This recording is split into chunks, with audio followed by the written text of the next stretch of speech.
সামান্য বৃষ্টিতে শিলচরের জলজটের সমস্যা। বৃষ্টির জলে একাকার অবস্থা Silchar panchayat road, Das colony, Vivekananda road সহ বিভিন্ন এলাকায় স্থানীয় জনগণ সহ গাড়ি চালকরা ঝুঁকি নিয়ে যাতায়াত করতে হচ্ছে।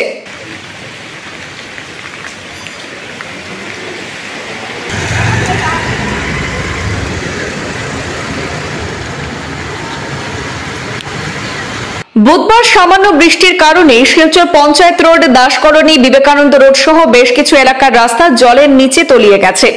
নালার জল রাস্তায় উঠে যাওয়ায় সেখানে চরম ভোগান্তির শিকার হচ্ছেন স্থানীয় জনগণ। বৃষ্টির জল রাস্তায় উঠে গেছে, নাজেহাল হচ্ছেন স্থানীয় জনগণ সহ পথচারীরা। ঝুঁকি নিয়ে জমা জলের মধ্য দিয়ে স্কুল কলেজের ছাত্রছাত্রীরা তাদের গন্তব্যে পৌঁছাচ্ছে। বিভিন্ন পথচারীরা এইসব জমা জল মারিয়ে যাতায়াত করতে হচ্ছে।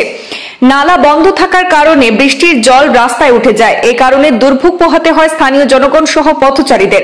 অতি সত্বর জমা জলের সমস্যা সমাধান করা না হলে পঞ্চায়েত রোড, দাস কলোনি, বিবেকানন্দ রোডের রাস্তায় যে কোনো মুহূর্তে বড় ধরনের বিপদ ঘটে যেতে পারে বলে আশঙ্কা করছেন স্থানীয় জনগণ।